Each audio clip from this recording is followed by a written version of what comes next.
Hi everyone, we're doing a nice Moroccan lamb tagine recipe today. I'm not actually using a traditional Moroccan tagine simply because I don't have one, but I'm using most usual things you would have in the kitchen. Now, I hope you've got a pen and paper handy. There are lots and lots of ingredients for this recipe. So the first thing we need to do, first stage of the recipe, is to marinate the meat. So I have some lamb leg steak I'm going to chop into pieces. You can also use lamb shoulder. You want to try and use a tender cut of lamb where possible. You can of course replace the lamb with other meat if you wish, but obviously it's a lamb tagine, hence using lamb. Okay, so first things first, I'm going to run you through the ingredients. So for the marinade for the meat, and also we're going to use this mix with the general dish, we have 1.5 tablespoons of ground cumin with 1.5 tablespoons of ground coriander. So that's just mixed together in there. I've then got 2 teaspoons of black pepper with around about just under a teaspoon of table salt. We then have over here 1.5 tablespoons of ground ginger. In this dish here, I have 1 tablespoon of sweet normal paprika, 1/2 tablespoon of smoked paprika, and 1.5 teaspoons of ground turmeric. I then also have over here is a teaspoon of fennel seeds or somf, and then I'm just going to grind that up and mix that with the rest of the spice mixture. I'm going to put it all in this bowl, chop the lamb up, mix it all together, and I'm going to use half of this mixture with the meat. The other half I'm going to keep for the main dish. So this needs to marinate at least 4 hours, ideally overnight if you have the time. The key to this recipe is a nice slow cook, and of course a nice long marinade so the meat absorbs the flavors. So I'm going to cut the lamb first, then we're going to mix all of this together. I'll keep half to one side, put the lamb in the dish, and then we'll cover it with some cling film, and that'll go into the fridge. So that's the lamb out of the packet. I am using around just under about 1/2 kilo of lamb. I'm going to be cutting this into small pieces, so about that size, so bite-sized chunks like that, nothing bigger than that, because if the chunks are too big it's not going to absorb as much flavour, and I want this to be nice and tender and almost melt in the mouth. So I'm going to cut all these chunks up. You can add more meat if you wish, if you're making a larger dish. I'm going to be adding some chickpeas. I think I've got some chickpeas into the recipe later on, and that just bulks it out a bit. If you don't like chickpeas, you can add more meat, of course. So I'll be back in a minute. So that's the lamb chopped up into nice small pieces. So I'm going to take all of the spices and just put them in this bowl. So I've got the, sorry, my hands are wet. Always wash your hands once you've cut raw meat. So there's the ginger. I've got the ground cumin, coriander. I've got my salt and pepper. I've got my turmeric and my 2 types of paprika. And then I've got my fennel seeds in there as well. So if I just give that a nice little mix, gorgeous colour. So actually there's a little bit of paprika hiding in there. Got that out.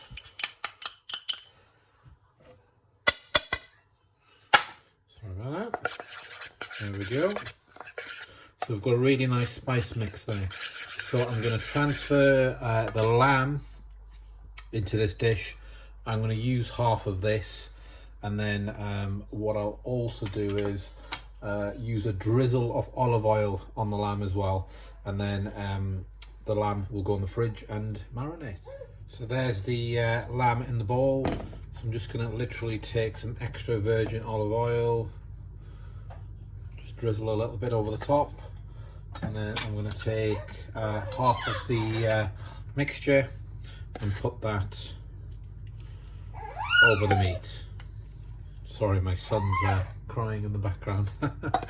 So yeah, that's probably enough mixture, so about half and half. Give it a good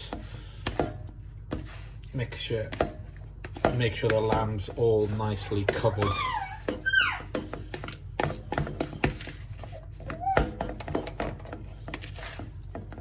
There we go. So that's all of that nicely covered. If there's any spice left at the bottom, mix, take it off, cover it. So that's nicely absorbed all of that mixture. So that's going in the fridge overnight. We will then tomorrow cook the lamb in a pan just to seal it, just for a couple of minutes.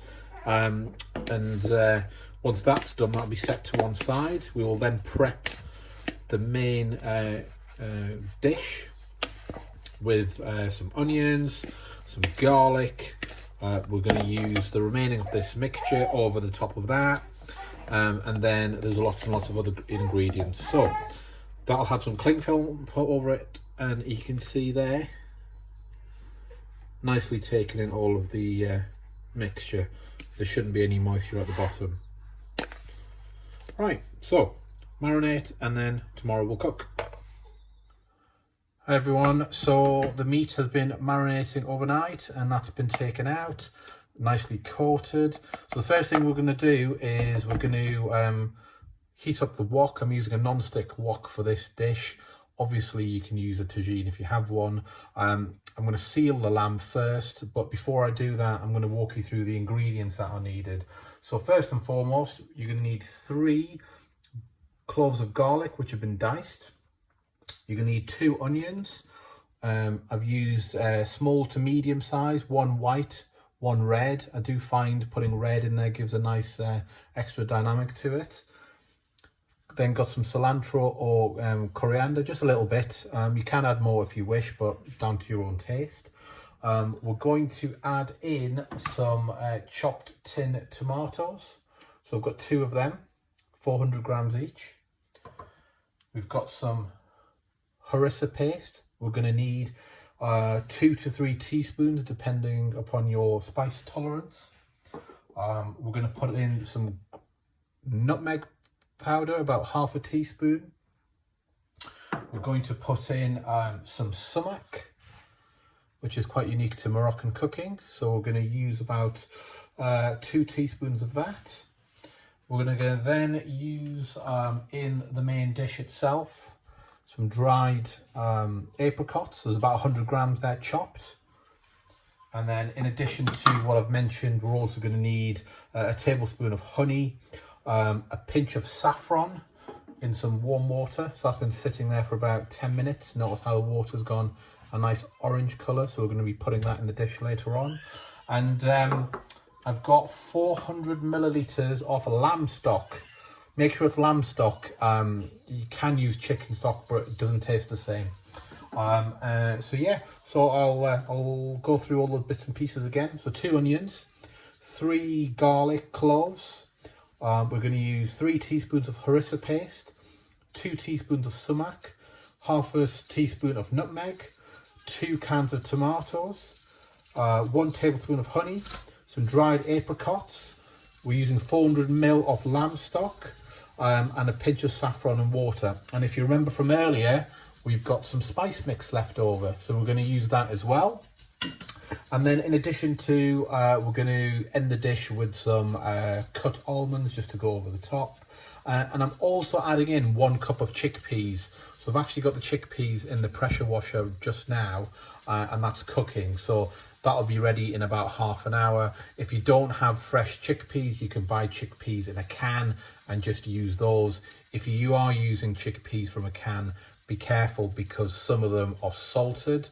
So you need to be careful of your salt levels. So we'll assess the salt in this dish towards the end of the cook, and if it needs some, we will add some extra, but bearing in mind we put some salt in the original spice mix. So they're all the ingredients. I know there's a lot of ingredients, guys, but definitely comes out. So I'm just going to put the gas on, and then we're going to put some oil in the pan. I'm going to use some rapeseed oil. So I'll just briefly show you, just putting in a little bit of oil. Once that's heated, we're going to put this meat in there, and then we're going to brown it off. The oil's been heating for a couple of minutes, so this should sizzle.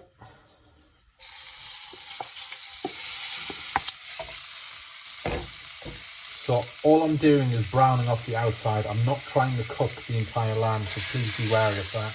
The heat is just on medium. You don't want it too hot.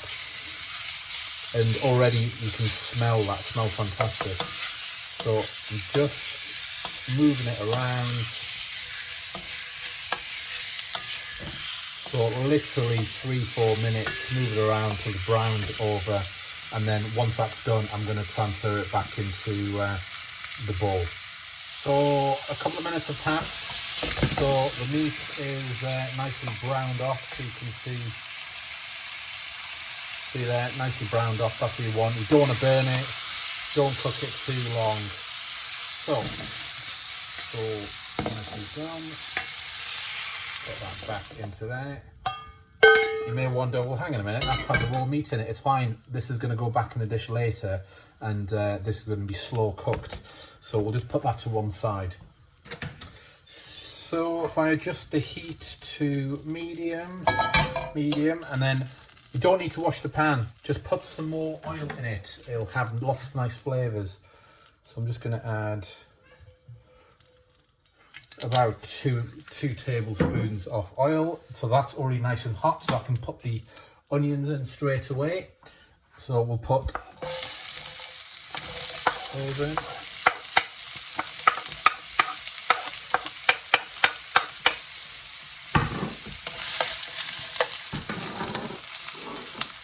So the onions we're going to cook until they're nice and soft.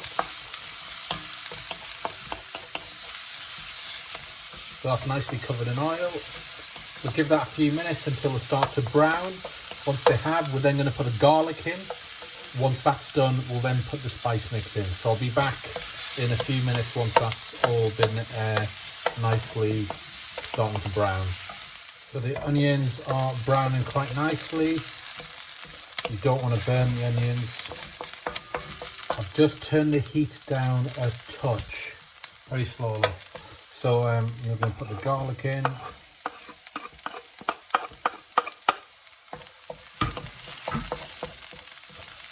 And cook it until the garlic smell starts to disappear.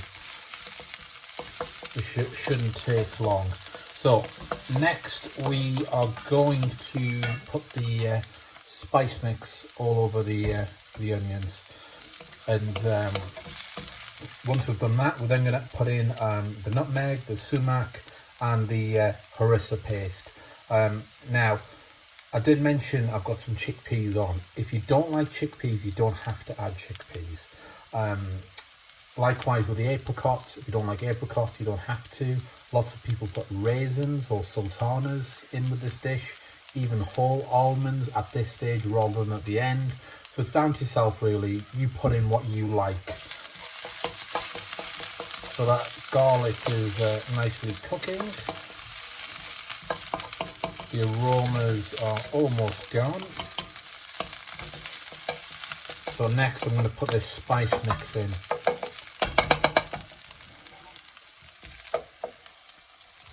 And just sprinkle it all over. Should be enough to cover the pan. Now, the reason I'm using this wok is because we're putting quite a bit of liquid in this. So it's important you've got high sides. Hence why if you did have a tagine, that'd be absolutely wonderful. So that is nicely covered. So you've got to be careful. If your heat is too high, you're going to burn these spices, and you don't want to do that. So what I'm going to do is I've got a kettle here with some warm water. I'm just going to put a splash of water in.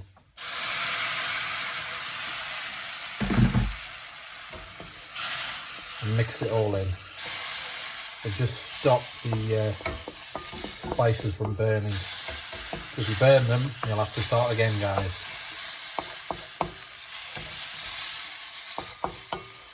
So catch it all on the sides. Now I'm using a wooden spoon. Usually I use a spatula at this point. Actually, I might grab that right now. Usually use a spatula, it's usually easier. Just use that actually. And then the reason why is because get everything off the sides, all that flavour. Okay, so that's nicely together. So we'll need to add a bit more spices. So we're going to add half a teaspoon of nutmeg. We're going to add 2 teaspoons of sumac.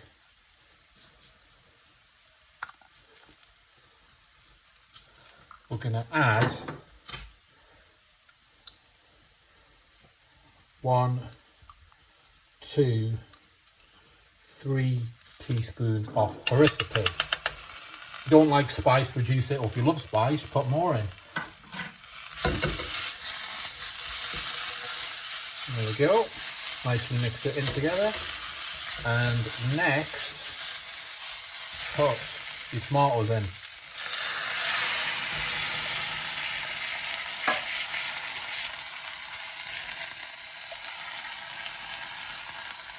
So I've ran out of chopped tomatoes, so I've got some plum tomatoes, but you can just do that with it and they break easily enough.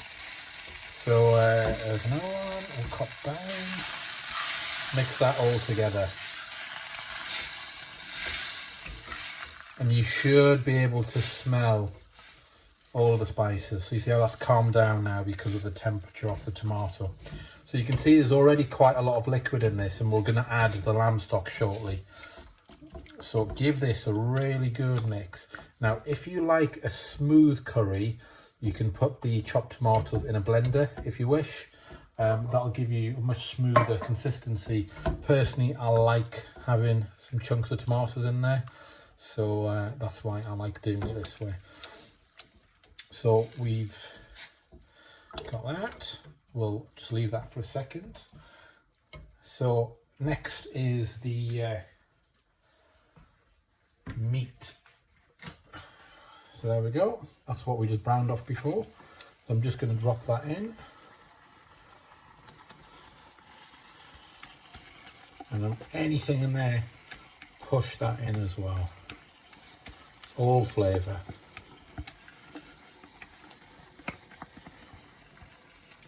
Right, so next thing we need to do is turn this heat down. So you want it on a low simmer. There we go. That's on its lowest setting. So mix all of that lamb in. Right, next we're going to put in some honey. So we need to put about a tablespoon of honey in. So if I put in, this gives it a nice sweetness.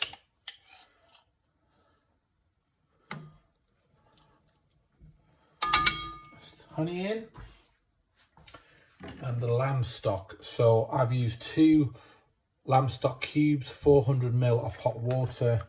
Make sure it's fully dissolved because they have a tendency to not dissolve at the bottom.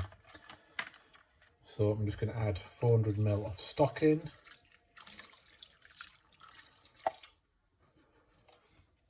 I'm then going to put in saffron.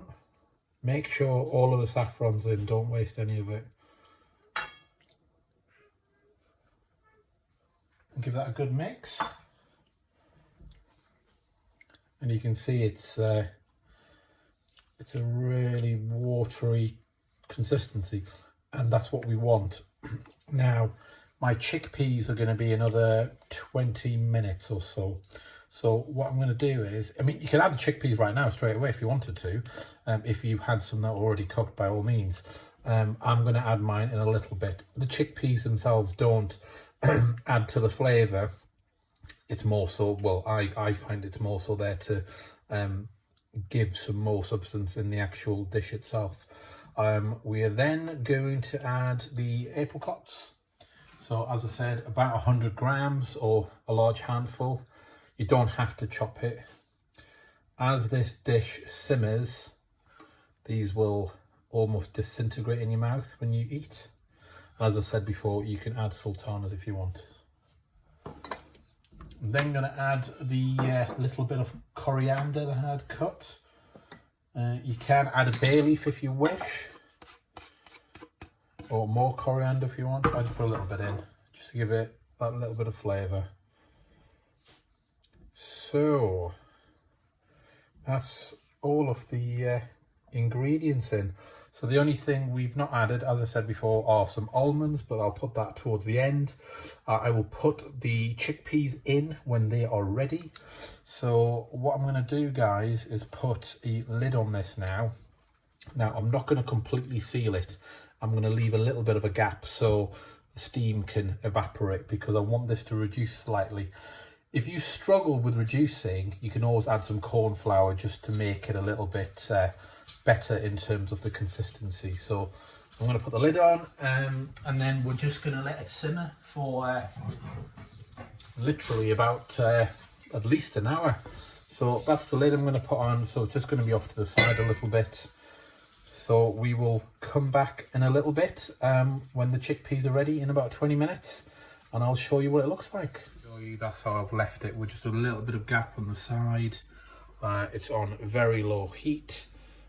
So we'll come back in about half an hour, add the chickpeas, and then we'll leave it to simmer. I'm going to leave it to simmer for about an hour. You can leave it to simmer even longer if you wish. The whole purpose of the simmering is to get the flavour out and to make sure your meat is nice and tender. But that's what it looks like close up. Hopefully, if you're going to try it, that's what yours will look like as well. See you in a little bit. About 25 minutes have passed, guys, and just taking the lid off. So this is what it's looking like. It smells absolutely wonderful. So I'm just going to give it a bit of a stir, and then I'm going to add the chickpeas in the dish. But that's it's looking really nice. So I'm forcing myself to not taste it just yet. I will taste it in a little bit, but you can really smell the Moroccan flavours. Very different to a normal Indian curry. It should have lots of depth of flavour, this dish. So I mentioned earlier, I've not added any salt, extra salt in. The only salt in the dish was a little bit with the original meat and a little bit of the spice mix. So we will add some probably later on. So I'll just grab the chickpeas and put them in. So I've got the chickpeas nicely straight out of the pressure cooker. As I said, you can buy them in a can if you wish. So this is 1 cup worth. I'm not going to use it all, I don't think. Probably half of it. And then mix that in.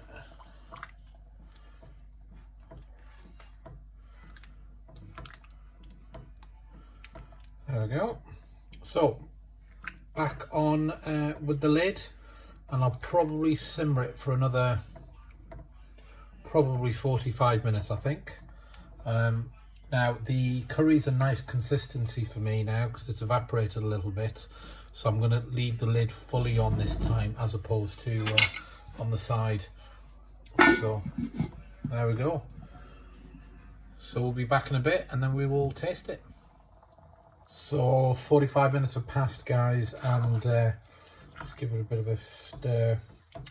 It's looking and smelling very good. I had a very small taste, and I can taste the flavours, which is fantastic, but it definitely needs a bit of seasoning. So I'm going to add some salt to it. I'm going to put in probably half a teaspoon. We'll see how that fares up. Sprinkle that around, mix that in, and we'll taste it again in a minute. What I'm going to do next is there are some almonds that I'm going to put in it as well.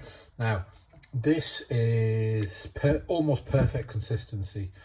It's not runny, it's quite good. So if yours is too runny for whatever reason, you can take a little glass, put some corn flour in there with a little bit of water, make it into a paste, stir it in, and that'll give you some of your consistency back.